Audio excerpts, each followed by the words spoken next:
Sa ngalan ng Ama, ng Anak, at ng Espiritu Santo. Amen.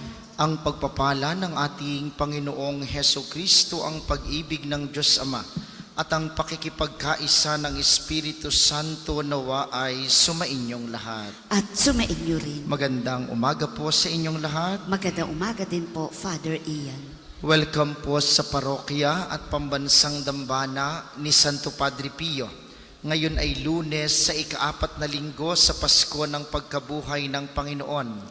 At kaysa ng lahat ng ating mga intensyon, ipanalangin natin ang lahat ng mga nagpamisa, lahat ng mga nagdiriwang ng kaarawan at anibersaryo sa araw na ito, ang mga patuloy na dumudulog kay Santo Padre Pio para sa kanilang mga karamdaman at kahilingan, at gayon din naman ang kapayapaan ng kaluluwa ng lahat ng ating mga yumao.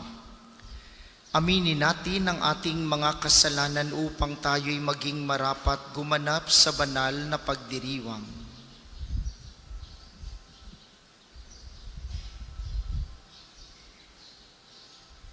Inaamin ko sa makapangyarihang Diyos at sa inyo mga kapatid, na lubha akong nagkasala sa isip, sa salita at sa gawa, at sa aking pagkukulang. Kaya isinasamo ko sa mahal na Birheng Maria, sa lahat ng mga anghel at mga banal, at sa inyo mga kapatid, na ako'y ipanalangin sa Panginoong ating Diyos. Kaawaan tayo ng makapangyarihang Diyos, patawarin tayo sa ating mga kasalanan, at patnubayan tayo sa buhay na walang hanggan. Amen.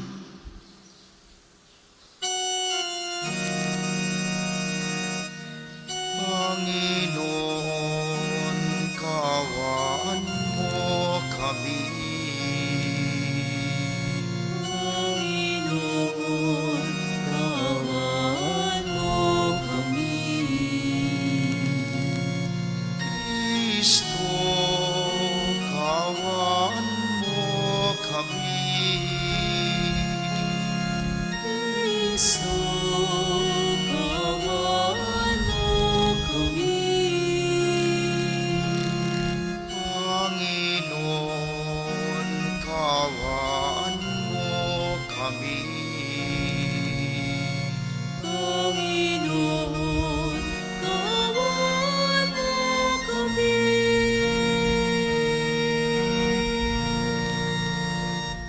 Manalangin tayo.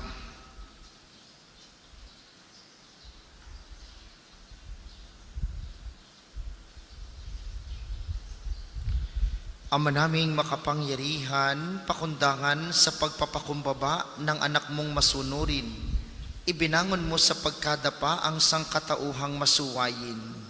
Ipagkaloob mo sa amin ang banal na kagalakan upang kaming sinagip mo sa kaalipinan ay magkamit ng iyong ligayang walang katapusan sa pamamagitan ni Hesukristo, kasama ng Espiritu Santo magpasawalang hanggan. Amen. Pagbasa mula sa mga gawa ng mga apostol. Noong mga araw na iyon, nabalitaan ng mga apostol at ng mga kapatid sa buong Judea na tinanggap din ng mga hentil ang salita ng Diyos.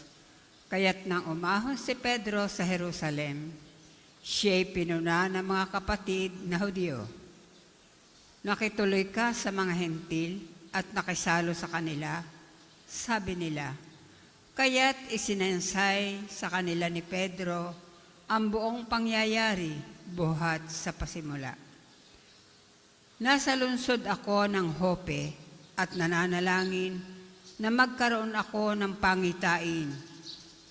Mula sa langit ay inihugos sa kinaroonan ko ang isa't tila malaking kumot na nakabitin sa 4 na panulukan. Pinagmasdan ko itong mabuti at nakita ko roon ang lahat ng uri ng hayop, lumalakad at gumagapang sa lupa, pati mailap at mga lumilipad sa himpapawid. At narinig ko ang isang tinig na nagsabi, Tumindig ka, Pedro. Magpatay ka't kumain. Subalit sinabi ko, hindi ko po magagawa iyon, Panginoon. Hindi ako kumakain ng anumang bagay na itinuturing na marumi o di karapat-dapat. Muli kong narinig ang tinig mula sa langit. Huwag mong ituring na marumi ang mga nilinis ng Diyos. 3 ulit na nangyari ito at pagkatapos ay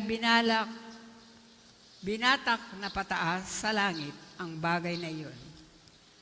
Nang sandali ring yun, dumating sa bahay na tinutuluyan ko ang 3 lalaking sinugo sa akin, buhat sa Cesarea.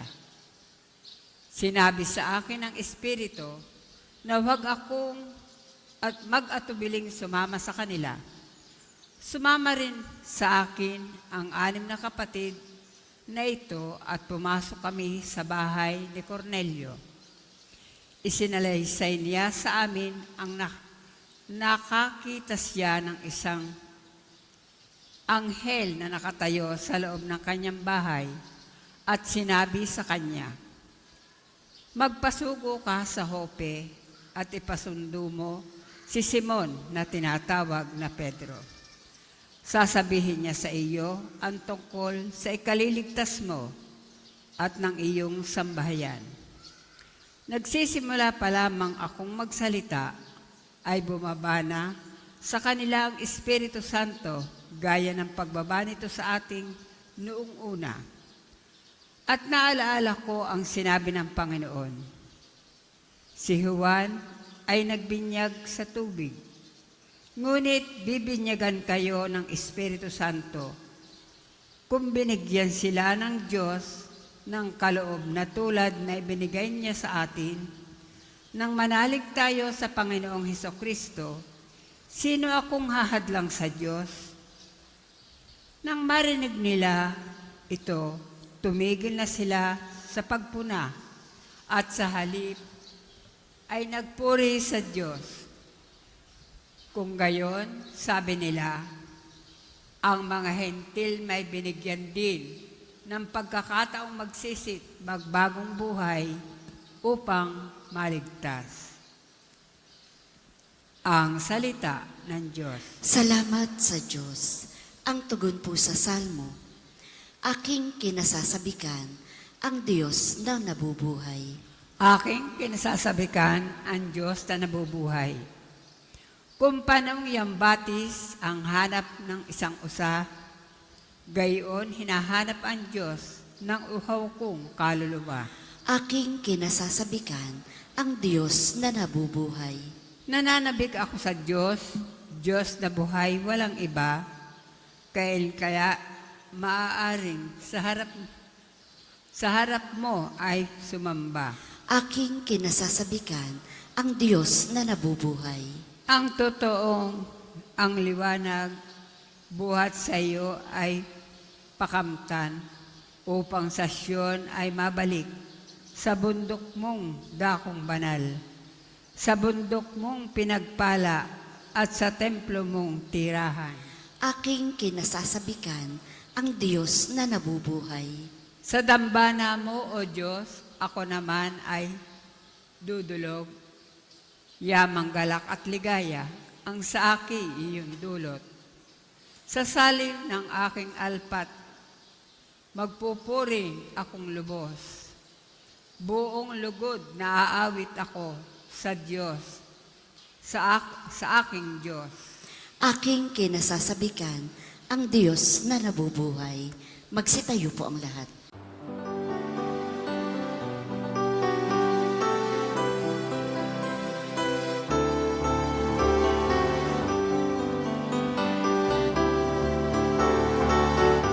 Alleluia, alleluia, alleluia, alleluia, alleluia, alleluia, alleluia. Alleluia, alleluia,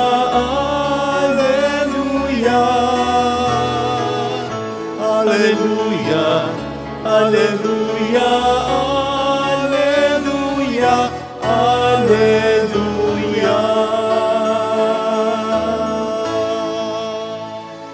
Sumainyo ang Panginoon. At sumainyo rin. Ang mabuting balita ng Panginoon ayon kay San Juan. Papuri sa iyo, Panginoon.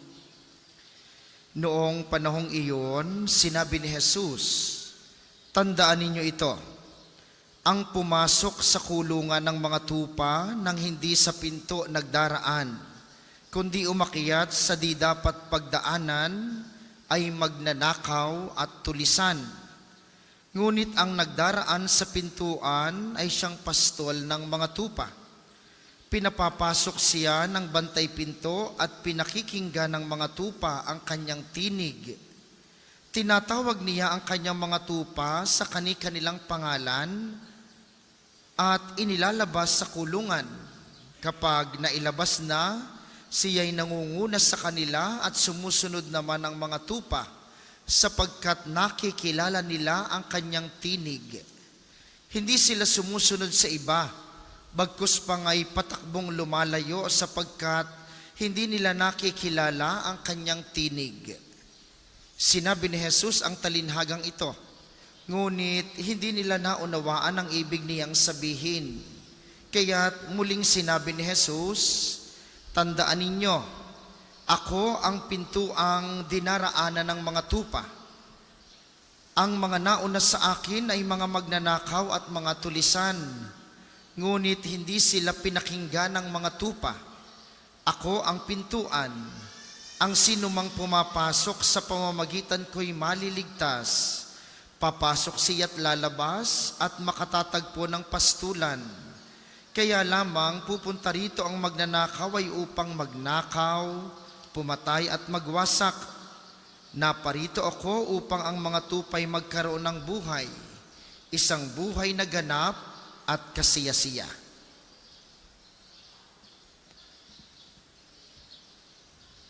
Ang mabuting balita ng Panginoon. Pinupuri ka namin, Panginoong Hesukristo.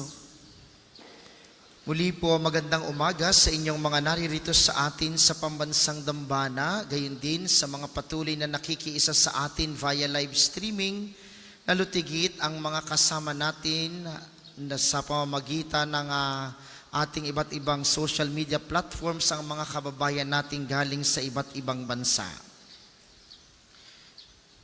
Kanino pong tinig ang inyong pinakikinggan? Alam po ninyong sa ating buhay, paggising mo pa lamang, napakarami ng tinig. Minsan nga, pagmukas ng iyong mata, digay tinig ng iyong nagbubungangang ina ang iyong maririnig. Diga? Tanghali na, bango na kayo. Makatulog pa diyan. Diga? O kaya naman, kapag kayo ay nasa labas, maraming tinig, may ingay. Kapag ka nasa mall, marami kayong naririnig. Pero huwag niyo pong iisiping ang tinig ay yung mga naririnig lamang. Sapagkat kahit ngayon na kayo nakatingin sa akin, alam kong meron sa inyong hindi nakikinig. Nakatingin lang. Ang iniisip niyo ay, "Father, bilis-bilisi at mainit." Kaninong tinig ang inyong pinakikinggan? Sapagkat sabi ni Jesus, pinakikinggan ng mga tupa ang tinig ng mabuting pastol. Kilala nila ang tinig ng kanilang pastol. Alam po ba ninyo na simula kahapon hanggang sa mga susunod pang mga araw, pagninilayan natin ngayong panahon ng pagkabuhay si Jesus bilang pastol, bilang pintuan, ito ang mga maririnig ninyo. At sinasabing ang mga tupa, kilala nila ang tinig ng kanilang pastol. Ang mga tupa po, bulag, mahihina ang mata, malalabo, kaya kailangan nila ng pastol. Pero kahit malabo ang kanilang mata, napakaliwanag at napakalakas ng kanilang pandinig. Alam nila kung ang tumatawag ay kanilang pastol o hindi nila pastol. Kaya mahalagang ang pinag-uusapan ngayon, tayo bilang mga pastol, tayo bilang mga tupa ng iisang mabuting pastol. Kaninong tinig ang inyong pinakikinggan? Napakadali pong sabihin, Father, tinig po ni Jesus ang aming pinakikinggan. Totoo yan? Sige nga, taas nga ang kamay ng nakikinig sa tinig ni Jesus. May ilan. Yung iba, tulog kahit mulat. Taas ang kamay ng nakikinig sa tinig ni Jesus. Lahat kung tinig ni Jesus ang ating sinusunod, bakit may pagkakataong napakataray mo? Bakit may pagkakataong ikay gagagalit? Bakit kapag ang iyong apo ay nangungulit ay iyong minumura? Bakit ang iyong kapitbahay kapag madamot ay iyong pinagagalitan? Bakit ang iyong mga anak kapag umaga na umuwi ay hindi mo kinakausap? Tapos sabihin ninyong tinig ni Jesus ang sinusunod natin. Tiga sala. Kapag ka nagdadamot ka, kapag ka masama ang ugali mo, kanino ang tinig ang sinusunod mo? Di tinig ng kalaban ni Jesus? Kapag ka lagi nang ikay nakasimangot, tingnan niyo inyong katabi. Pag ikay nakasimangot, yan ay masama ang ugali. Huwag kayong sumimangot. Pangit na nga, nakasimangot pa. Huwag sumimangot. Kapag ka sala sa mabubuting gawa ang ating inaasal, di hindi tinig ni Jesus ang sinusunod. Tinig ng kalaban ni Jesus. At yun ang sinasabi ni Jesus, pag-iingatan ninyo, sapagkat ang nakikinig ng hindi kanyang tinig ay mapapahamak. Sabi ni Jesus sa bandang huli, kapag nakikinig kayo sa aking tinig, kayo'y bibigyan ko ng buhay. Buhay na ganap at kasiyasiya. Yun ang gantimpala ng mga magiging matatag hanggang huli na makinig at sumunod sa tinig ni Jesus. At ang tinig ni Jesus, hindi ka dadalhin sa kapahamakan. Kaya kung minsan nalilito kayo, Father, tinig ako ni Jesus ang aking sinusunod, di tingnan ninyo kung anong mangyayari. Kapag kayan ay nagdudulot sa inyong mapahamak, nagdudulot sa inyong magkasala, nagdudulot sa inyong maging masama ang ugali, hindi iyan tinig ni Jesus. Huwag mong pautangin iyan dahil marami pa yung utang sa iyo. Sa palagay mo tinig yun ni Jesus? Father, may 200 pa hong utang sa akin yan noong isang linggo. Nag-chat na naman ngayon. Ayaw ko nga buksan ang message at alam ko alam nyo gayon, yung pagka may nag-chat sa inyo, Mare, kumusta ka na? Naku, patay. Huwag nyong bubuksan. Ang sunod dyan ay, may kaunti ka ga, pautang muna. Pero kapag ka lahat ay para sa kabaitan, pagtulong kahit nahihirapan, pagbibigay kahit nagsasakripisyo, yan ang tinig ni Jesus. Sapagkat ang tinig ni Jesus, dadalhin ka sa kabutihan. Dadalhin ka sa kaligtasan. Hindi ka dadalhin sa kapahamakan.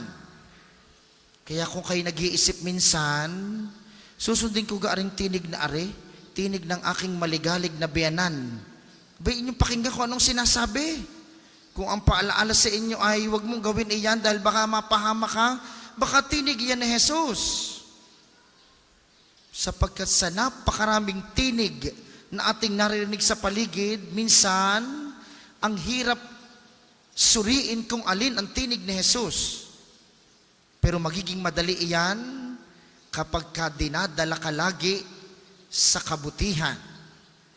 Kapag dinadala ka sa kabaitan. Pagka ikay dinadala niyan sa chismisan, hindi iyan tinig ni Jesus.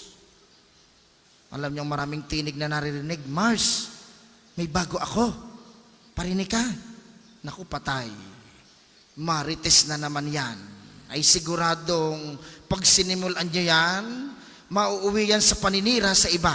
At hindi yan tinig ni Jesus. Hindi yan tinig ng mabuting pastol. Ang tinig ng mabuting pastol, iisa ang pagdadalhan sa iyo, kabanalan. At kapag banal, ibig sabihin marunong kang umunawa, marunong kang magpatawad, marunong kang magmahal, marunong kang magbigay. Sa banal na misang ito, mga minamahal, kay Jesus, ang mabuting pastol na ating tatanggapin mamaya sa banal na komunyon, inyo pong ibulong sa Kanya, sabihin ninyo, Panginoon, bigyan mo po ako ng isang puso na nakikinig sa iyong tinig. Yung tinig na magdadala sa akin at magdudulot sa akin ng buhay na walang hanggan. Yung tinig na lagi kong maririnig upang ako ay hindi madala sa kapahamakan, bagkus madala sa kabutihan at kabanalan. Para Kita din ay tumahimik ng puon at tumindig bilang hukong natin.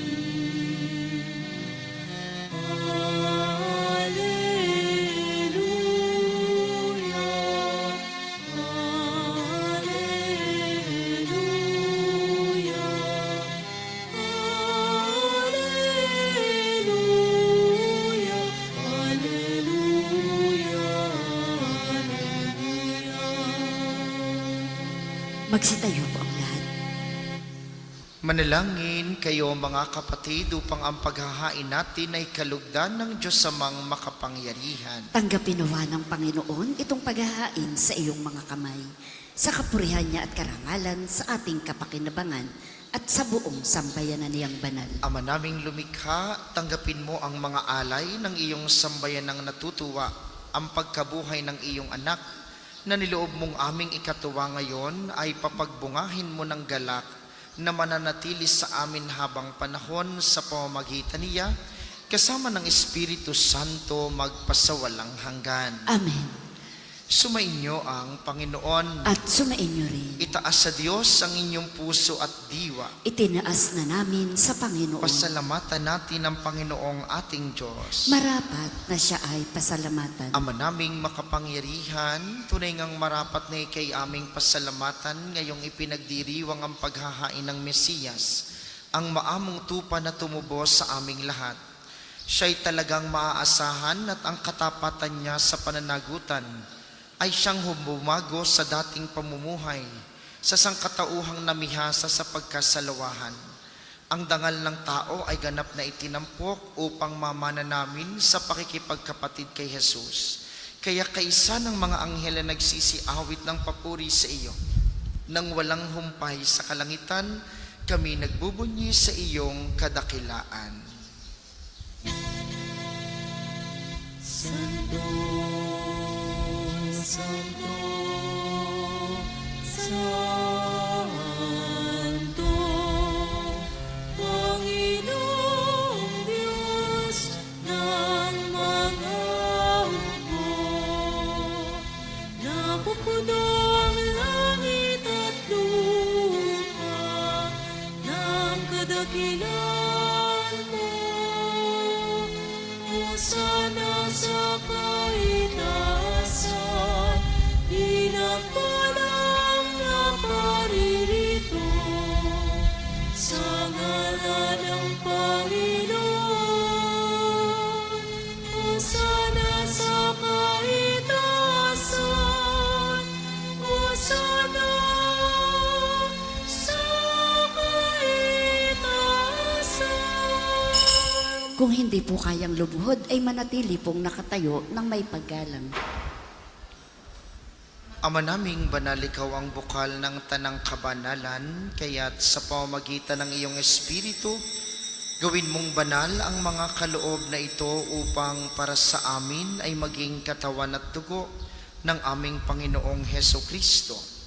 Bago niya pinagtiis ang kusang loob na maging handog, hinawakan niya ang tinapay, pinasalamatan kaniya, pinaghati-hati niya iyon, iniabot sa kanyang mga alagad at sinabi, Tanggapin ninyong lahat ito at kanin, ito ang aking katawan na ihahandog para sa inyo.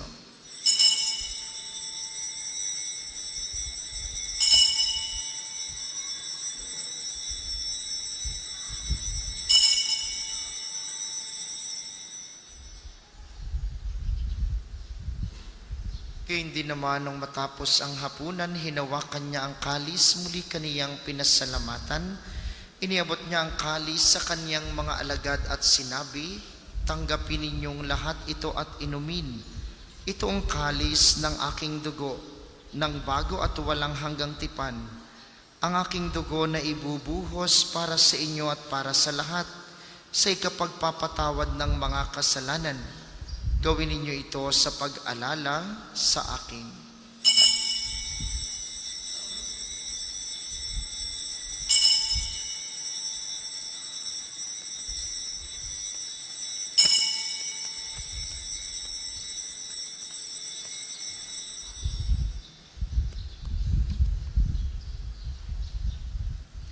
Ipagbunyi natin ang misteryo ng pananampalataya. Si Kristo'y namatay, si Kristo'y nabuhay, si Kristo'y babalik sa wakas ng panahon.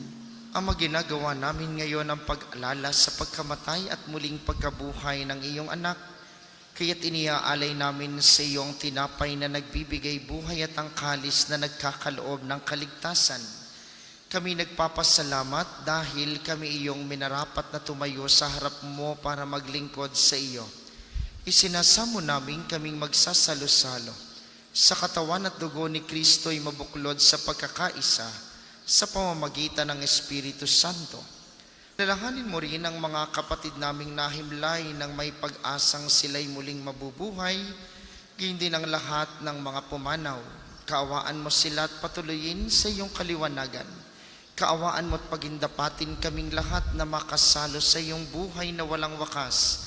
Kaysa ng mahal na Birheng Maria, ang ina ng Diyos, ni San Jose na kanyang esposo, kaysa ng mga apostol at ng lahat ng mga banal na namuhay dito sa daigdig ng kalugod-lugod sa iyo. May pagdiwang nawa namin ang pagpupuri sa ikararangal mo sa pamamagitan ng iyong anak na aming Panginoong Hesukristo. Sa pamamagitan ni Kristo kasama niya at sa Kanya ang lahat ng parangal at papuri ay sa iyo. Diyos amang makapangyarihan kasama ng Espiritu Santo magpasawalang hanggan.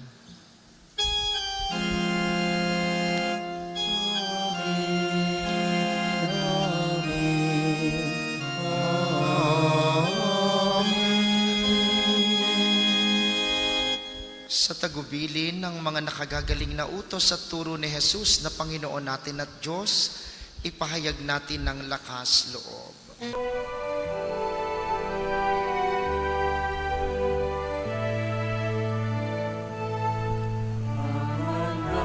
Namin sumasalangit ka, sambahin ang ngalan mo, mapasa amin ang kaharian mo, sundin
namin kami iadya sa lahat ng masama, pagkalooban ng kapayapaan araw-araw, iligtas sa kasalanan, at ilayo sa lahat ng kapahamakan, samantalang aming pinananabikan ang dakilang araw ng pagpapahayag ng tagapagligtas naming si Hesu Kristo. God, iyong kaharian at ang kapangyarihan at ang kapurihan magpakailanman. Amen. Panginoong Hesu Kristo, sinabi mo sa iyong mga apostol, kapayapaan ang iniiwan ko sa inyo. Ang aking kapayapaan ang ibinibigay ko sa inyo, tunghayan mo ang aming pananampalataya at huwag ang aming mga pagkakasala. Pagkalooban mo kami ng kapayapaan at pagkakaisa ayon sa iyong kalooban. Kasama ng Espiritu Santo magpasawalang hanggan. Amen. Ang kapayapaan ng Panginoon ay laging sumainyo. At sumainyo rin. Magbigayan kayo ng kapayapaan sa isa't isa.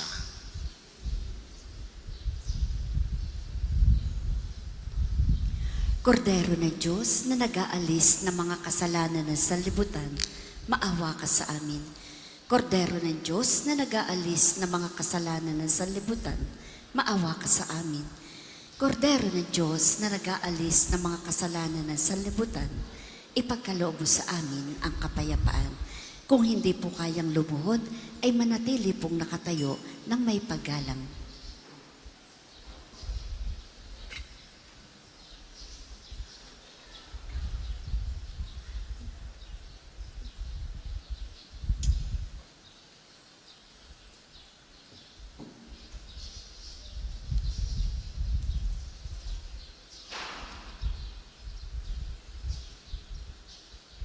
Ito ang kordero ng Diyos, itong nag-aalis ng kasalanan ng sanlibutan. Mapalad ang mga inaanyayahan sa kaniyang piging. Panginoon, Hindi ako karapat-dapat na magpatuloy sa iyo. Ngunit sa isang salita mo lamang ay gagaling na ako.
Ama naming mapagmahal, tunghayan mo at lingapin ang iyong sambayanan, na minarapat mong makinabang sa piging na pang magpakailanman.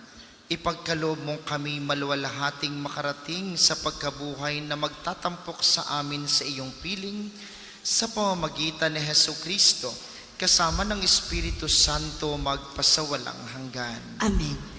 Sumainyo ang Panginoon At sumainyo at rin. pagpalain kayo ng makapangyarihang Diyos, ang Ama, Anak at Espiritu Santo. Amen. Ang banal na misa ay naialay na. Humayo kayong mapayapa, palaging makinig sa tinig ng mabuting pastol. Salamat sa Diyos.